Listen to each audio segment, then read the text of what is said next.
한국 남자는 잘생기고 성격도 좋아요. 한국 남자 대박이죠. 다음 달에 한국 가려고요.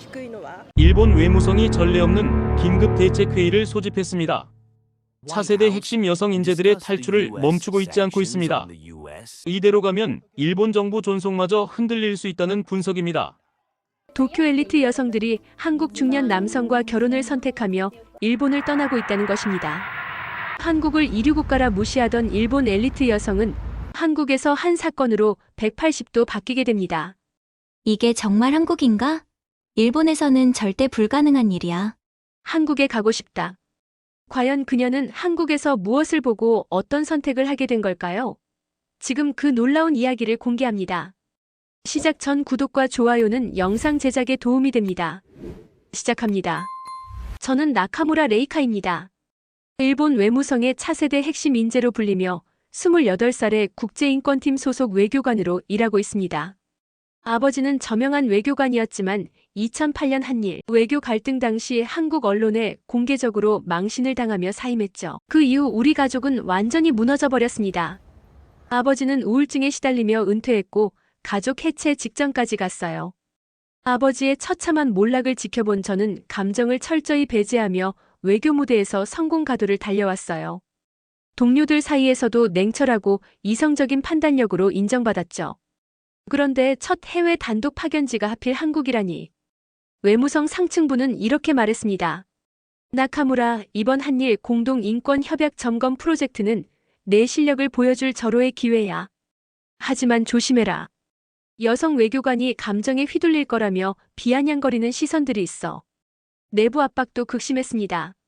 이번에 실수하면 진급은 없다는 말까지 나돌았죠. 남성 동료들의 냉소적인 시선도 따가웠어요. 하지만 저는 오히려 이 기회를 반겼습니다. 아버지가 무너진 바로 그 땅에서 우리 가문의 명예를 복원할 수 있는 절호의 기회라고 생각했거든요. 한국에 대한 제 편견은 확고했어요. 솔직히 말하면 한국은 일본에 비해 모든 면에서 뒤떨어진 나라라고 생각했습니다.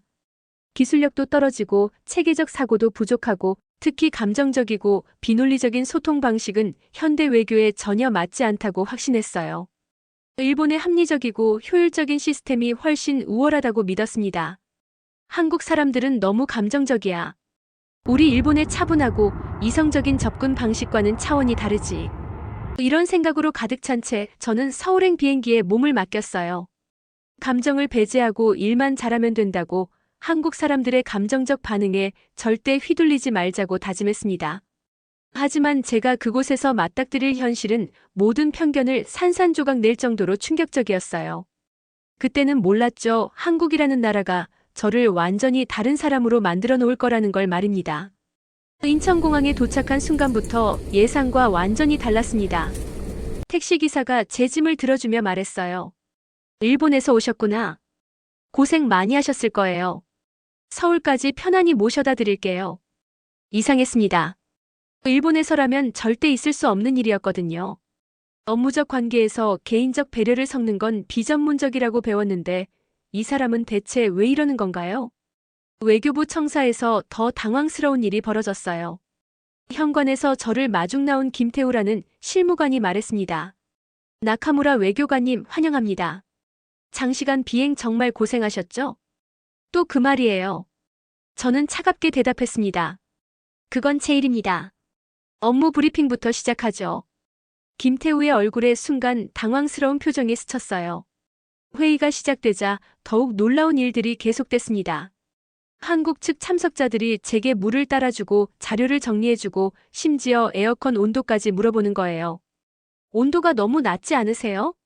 조금 올려드릴까요? 이건 명백한 업무 방해였어요. 일본에서라면 각자 자신의 일에만 집중하는 게 당연한데 왜 이렇게 남의 일에 신경을 쓰는 건지 도저히 이해할 수 없었습니다. 김태우가 프로젝트를 설명하면서 더 큰 충격을 주었어요. 이번 협약 점검에서 가장 중요한 건 현장 관계자들의 마음을 여는 일이에요. 아무리 좋은 제도라도 사람들이 마음으로 받아들이지 않으면 의미가 없거든요. 마음을 연다고요? 이게 대체 무슨 소리죠? 저는 반박했습니다. 감정보다는 객관적 데이터와 논리적 접근이 더 중요하지 않을까요? 일본 외교에서는 감정은 판단을 흐리게 만들 뿐이라고 배웠는데요. 그 순간 회의실이 어색해졌어요. 김태우는 잠시 침묵하더니 말했습니다. 물론 데이터도 중요하죠. 하지만 사람의 마음이 움직이지 않으면 아무리 완벽한 계획도 실패하게 됩니다. 점심시간에 김태우가 또 이상한 제안을 했어요. 점심 함께 드시죠. 맛있는 한식당 알고 있어요. 업무 시간에 식사까지 함께 하다니. 정말 비효율적인 나라였어요. 하지만 거절하기 어색한 분위기였습니다. 식당에서 김태우는 제게 반찬을 권하며 말했어요. 일본 음식과 많이 다르죠? 처음엔 낯설겠지만 곧 익숙해지실 거예요. 그 순간 저는 깨달았어요. 이 사람은 저를 진심으로 배려하고 있었던 거예요. 하지만 인정하고 싶지 않았습니다. 이런 감정적 접근이 과연 제대로 된 외교일까요? 다음 날 본격적인 NGO 관계자들과의 회의가 시작됐습니다. 저는 철저히 준비해간 논리적 자료로 회의를 주도하려 했어요. 이 협약의 핵심은 효율성과 객관성입니다. 감정적 판단을 배제하고 데이터에 기반해서 진행해야 합니다. 일본 외교에서는 이것이 기본 원칙이거든요. 그런데 한 NGO 대표가 갑자기 끼어들었어요. 잠깐만요. 우리가 다루는 건 숫자가 아니라 사람이에요. 현장에서 고통받는 사람들의 마음을 어떻게 숫자로만 설명하려고 하세요? 순간 회의실이 술렁거렸습니다. 다른 참석자들도 고개를 끄덕이며 동조하는 분위기였어요. 저는 당황했지만 침착함을 유지했습니다. 물론 인도적 측면도 중요하죠. 하지만 감정을 섞으면 협상이 느려집니다. 외교는 이성적이어야 해요. 그때 김태우가 조심스럽게 말했습니다. 나카무라 외교관님, 저희 경험으로는 마음이 안 풀리면 협약도 안 풀려요. 사람들이 진심으로 동의하지 않으면 아무리 좋은 제도라도 형식적으로만 운영되거든요. 또 그 말이에요. 마음이 풀린다는 표현. 이건 외교 용어도 아니었어요. 하지만 모든 사람들이 김태우의 말에 공감하는 것 같았습니다. 회의가 끝난 후 더 충격적인 일이 벌어졌어요. NGO 관계자 한 분이 제게 다가와서 말했습니다. 외교관님, 저희가 왜 이런 일을 하는지 아세요? 현장에 가서 직접 보시면 이해하실 거예요. 머리로만 알면 안 돼요. 가슴으로 느껴야 해요. 가슴으로 느끼라고요? 이건 외교가 아니라 종교 같은 소리였어요. 다음 날 현장 방문해서 더 큰 충격을 받았습니다. 한 할머니가 제 손을 잡으며 눈물을 흘리시는 거예요. 고맙다, 고마워. 우리 같은 사람들까지 챙겨줘서. 그 순간 제 가슴이 먹먹해졌어요. 이건 체크리스트에 없는 감정이었습니다. 이 할머니의 눈물과 감사함을 어떤 데이터로 측정할 수 있을까요? 김태우가 조용히 제 옆에서 말했습니다. 이게 저희가 말하는 마음이에요. 숫자로는 표현할 수 없지만 가장 중요한 거죠. 그날 밤 호텔에서 저는 잠을 이룰 수 없었어요. 지금까지 제가 배운 모든 외교 원칙들이 흔들리기 시작했습니다. 혹시 일본식 접근법이 정말 최선일까요? 감정을 배제해야 한다고 배웠는데 정작 가장 중요한 순간에는 감정이 핵심이었던 거예요. 하지만 인정하기 싫었어요. 제가 평생 쌓아온 신념을 하루아침에 바꿀 수는 없었습니다. 그런데 마음 한편으로는 의문이 계속 들었어요. 며칠 후 회식 자리에서 결정적인 사건이 터졌습니다. 김태우가 술을 몇 잔 마신 후 무심코 던진 한마디가 제 세계를 완전히 뒤흔들어 놓았어요. 나카무라 외교관님 아버지 이야기 알고 있어요. 2008년 그때 일 말이에요. 순간 제 온몸이 굳어버렸습니다. 아버지 이야기가 나올 줄은 전혀 예상하지 못했거든요. 김태우가 계속했습니다. 그때 참 안타까웠어요. 언론도 너무 냉정했고 사람들도 그랬죠. 그게 문제였어요. 참을 수 없었어요. 제가 책상을 치며 일어났습니다. 그건 개인의 명예를 짓밟은 언론 테러였어요. 당신들이 뭘 안다고 그런 말을 하는 거죠? 회식 자리가 순식간에 조용해졌어요. 모든 사람들이 저를 바라보고 있었습니다. 저는 가방을 들고 그 자리를 박차고 나왔어요. 호텔로 돌아가는 길에 눈물이 터져 나왔습니다. 아버지의 고통스러운 모습이 떠올랐어요.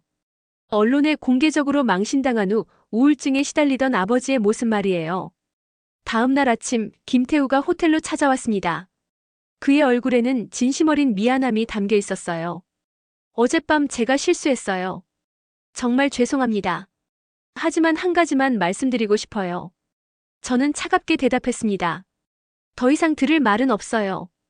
하지만 김태우는 포기하지 않았어요. 저희도 그때 실수했어요. 감정이 없어서 실패한 거였어요. 당신 아버지는 옳은 말씀을 하셨는데 저희가 마음으로 받아들이지 못했던 거죠. 깜짝 놀랐어요. 아버지가 옳았다고요? 저희는 그 이후로 많이 배웠어요. 외교도 결국 사람과 사람 사이의 일이라는 걸 말이에요. 감정을 무시하면 아무것도 해결되지 않는다는 것도요. 김태우가 계속 말했습니다. 나카무라 외교관님이 감정을 거부하는 이유를 이제 알겠어요. 하지만 그건 약함이 아니에요. 오히려 용기거든요. 그 순간 제 안에 있던 모든 벽이 무너져 내렸어요. 지금까지 제가 얼마나 오만했는지, 얼마나 틀렸는지 깨달았습니다. 죄송해요. 제가 처음으로 진심으로 사과했어요. 제가 너무 독선적이었어요. 한국을 그리고 여러분을 완전히 잘못 봤던 것 같아요. 일본식 사고에만 갇혀 있었네요. 김태우가 따뜻하게 웃으며 말했습니다. 아니에요. 저희도 배우고 있는 중이에요. 함께 배워가면 되죠. 그날 오후 다시 열린 회의에서 저는 완전히 달라져 있었어요. NGO 관계자들과 눈을 맞추며 이야기를 듣기 시작했습니다. 제가 지금까지 잘못 접근했던 것 같아요. 여러분의 마음을 먼저 이해해야겠어요. 진짜 변화는 이제부터 시작이었습니다. 다음 날 민간 인권조사 일정으로 서울 변두리 동네를 방문했습니다. 김태우가 한 집 앞에서 멈춰 서며 말했어요. 여기 할머니께서 이 지역 인권 개선에 정말 많은 도움을 주고 계세요. 잠깐 인사드리고 가죠. 70대쯤 되어 보이는 할머니가 나오시더니 환한 미소를 지으셨습니다. 어머, 태우야. 이분은 누구시니? 일본에서 오신 외교관님이세요. 할머니는 즉시 제 손을 잡으시며 말씀하셨어요. 아이고, 멀리서 고생해서 오셨네. 그냥 가면 안 되지. 밥이라도 먹고 가요. 정말 놀라웠어요. 처음 본 외국인에게 식사를 대접하겠다니요. 일본에서는 절대 상상할 수 없는 일이었습니다.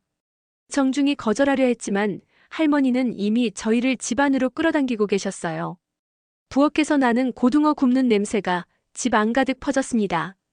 할머니는 능숙한 손놀림으로 밥상을 차리기 시작하셨어요. 김치, 나물, 된장찌개까지 순식간에 한 상 가득 음식이 놓였어요. 자, 어서 드세요. 별거 아니지만 정성껏 준비했어요. 제가 고등어 한 점을 입에 넣는 순간 눈시울이 뜨거워졌어요. 이런 맛은, 아니, 이런 마음은 처음이었습니다. 단순히 음식 맛이 아니라 그 안에 담긴 정성과 사랑이 느껴졌거든요. 이게 정말 한국인가요? 제가 감탄했어요. 믿을 수 없어요. 일본에서는 상상도 못할 일이에요. 할머니가 제 그릇에 계속 반찬을 올려주시며 말씀하셨어요. 많이 드세요. 우리나라 음식이 입에 맞을지 모르겠네. 김태우가 설명했습니다. 할머니는 이 동네에서 어려운 사람들을 많이 도와주세요. 혼자 사는 어르신들 챙기시고 아이들 공부도 봐주시고요. 아니야, 뭘 그런 걸 도움이라고 해. 우린 고마우면 밥을 해주는 거야. 그게 우리 방식이지. 그 말에 저는 완전히 충격을 받았어요. 고마우면 밥을 해준다는 철학.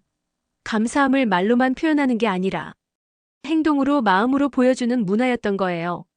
한국은 정말 대단한 나라네요. 제가 중얼거렸어요. 이런 따뜻함을 어떻게 설명할 수 있을까요? 식사를 마친 후 할머니는 제 손을 꼭 잡으시며 말씀하셨습니다.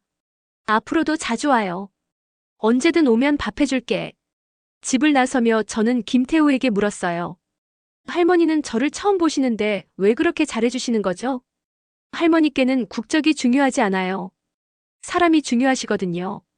특히 먼 곳에서 온 사람에게는 더 따뜻하게 대해주시죠. 그 순간 제 가슴 깊은 곳에서 뭔가가 무너져 내렸어요.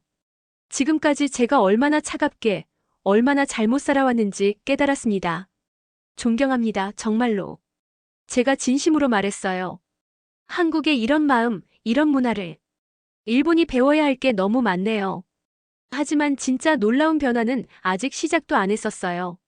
며칠 후 김태우와 함께 한강을 걸었습니다. 저녁 무렵 강변에는 많은 사람들이 나와 있었어요. 연인들, 가족들, 친구들이 각자의 시간을 보내고 있었습니다. 한국 사람들은 정말 감정 표현을 자연스럽게 하시는 것 같아요. 제가 말했어요. 김태우가 웃으며 답했어요. 우리는 감정을 숨기지 않거든요. 기쁘면 기뻐하고, 슬프면 울고, 화나면 화내고. 그게 자연스러운 거라고 생각해요. 그때 김태우가 조심스럽게 물어봤습니다. 나카무라 외교관님은 왜 그렇게 감정을 거부하세요? 처음 만났을 때부터 궁금했어요. 그 질문에 저는 한동안 대답할 수 없었어요. 가슴 깊은 곳에 묻어둔 상처를 건드리는 질문이었거든요. 감정이 있었으면 아버지를 지킬 수 없었어요. 제가 겨우 입을 열었습니다. 아버지는 외교관으로서 정말 훌륭한 분이셨는데 한 번의 실수로 모든 걸 잃으셨어요. 그때 저는 다짐했습니다. 절대 감정에 휘둘리지 않겠다고. 김태우가 진지한 표정으로 말했습니다. 하지만 감정을 숨기는 것과 감정을 올바르게 표현하는 건 다르잖아요. 당신 아버지 이야기를 더 알게 되면서 깨달았는데 그분은 감정이 너무 많아서 실패한 게 아니에요. 오히려 상대방의 감정을 제대로 읽지 못해서 실패한 거였어요. 그 말이 제 가슴을 깊이 찔렀어요. 맞았어요. 아버지는 너무 원칙적이고 이성적이어서 한국 사람들의 마음을 읽지 못했던 거였어요. 한국에 와서 느꼈는데 진짜 외교는 감정을 배제하는 게 아니라 감정을 이해하는 거더라고요. 제가 조심스럽게 말했어요. 김태우가 고개를 끄덕였어요. 맞아요. 우리는 마음과 마음으로 소통해요. 머리로만 하는 대화는 진짜 소통이 아니거든요. 그 순간 제 눈에서 눈물이 흘러내렸습니다. 28년 동안 억눌러왔던 감정들이 터져나오기 시작했어요. 이게 정말 가능한 일인가요? 제가 울면서 말했어요. 이렇게 자연스럽게 감정을 나누는 게 한국은 정말 놀라운 나라예요. 김태우는 아무 말 없이 제 옆에 서 있어 주었어요. 위로의 말을 건네지도 그만 울라고 하지도 않았습니다. 미안해요. 이렇게 울 줄 몰랐어요. 제가 눈물을 닦으며 말했어요. 괜찮아요. 우리는 울어도 된다고 배웠거든요. 한강은 많은 사람들의 눈물을 받아줬어요. 기쁨의 눈물도, 슬픔의 눈물도, 그리고 회복의 눈물도요. 한강은 사랑도, 분노도, 회복도 품는 감정의 강이구나. 제가 감탄했어요. 그날 밤 호텔로 돌아가며 저는 완전히 달라진 제 자신을 느꼈습니다. 감정을 표현하는 것이 약함이 아니라 용기라는 걸 깨달았어요. 이제 진짜 시험이 기다리고 있었습니다. 중요한 최종 회의 날이 왔습니다. 한국 외교부 차관까지 참석하는 고위급 회의였어요. 이제까지의 조사 결과를 바탕으로 협약 서명을 앞둔 자리였습니다. 차관님이 저를 반갑게 맞아주셨어요. 일본에서 오신 나카무라 외교관님이시군요. 이번 프로젝트로 정말 좋은 성과를 내고 계신다고 들었습니다. 회의가 시작되자 차관님이 말씀하셨어요. 외교라는 게 참 어려운 일이죠. 서로 다른 문화와 가치관을 가진 사람들이 만나서 하나의 합의를 이끌어내야 하니까요. 우리 한국인들은 정이라는 걸 중요하게 생각해요. 머리로만 하는 관계가 아니라 마음으로 하는 관계 말이에요. 정이라는 개념. 저는 그동안 이해하지 못했던 한국의 핵심 가치였어요. 외교도 마찬가지예요. 조약서에 사인하는 게 끝이 아니라 그 이후에 어떤 관계를 유지하느냐가 더 중요하거든요. 그러려면 서로의 마음을 알아야 해요. 차관님이 저에게 직접 질문하셨어요. 나카무라 외교관님은 이번 한국 경험을 통해 어떤 걸 느끼셨나요? 저는 진심을 담아 대답했습니다. 완전히 틀렸습니다. 한국이야말로 진짜 외교를 하는 나라였어요. 감정을 배제하는 게 아니라 감정을 통해 소통하는 거라는 걸 깨달았습니다. 존경합니다, 정말로. 일본 외교가 한국에 비해 얼마나 뒤떨어져 있었는지 이제야 알겠어요. 차관님이 따뜻하게 웃으시며 말씀하셨어요. 감사합니다. 하지만 우리도 계속 배우고 있어요. 서로 다른 장점을 나누면서 함께 성장하는 게 진짜 외교 아닐까요? 그 말씀에 저는 깊은 감동을 받았어요. 자신들의 방식을 일방적으로 강요하는 게 아니라 상대방도 존중하는 자세. 이런 게 진짜 리더의 모습이구나 싶었습니다. 이어진 NGO 대표와의 재조율 과정에서 저는 완전히 달라진 모습을 보였어요. 그분과 눈을 맞추며 진심으로 말했습니다. 미안합니다. 제가 처음에 너무 오만했어요. 여러분의 마음을 이해하지 못했습니다. 그 순간 회의실 분위기가 완전히 바뀌었어요. 따뜻한 미소들이 번졌고 진짜 소통이 시작됐습니다. 이런 일이 가능한 나라는 한국뿐일 거예요. 제가 감탄했어요. 외교 테이블 위에서 감정이라는 비공식 언어가 이렇게 위력을 발휘하다니. 협약 서명이 성사된 후 김태우가 저에게 말했어요. 감정은 외교의 마지막 수단입니다. 사람의 마음을 얻는 게 진짜 조약이거든요.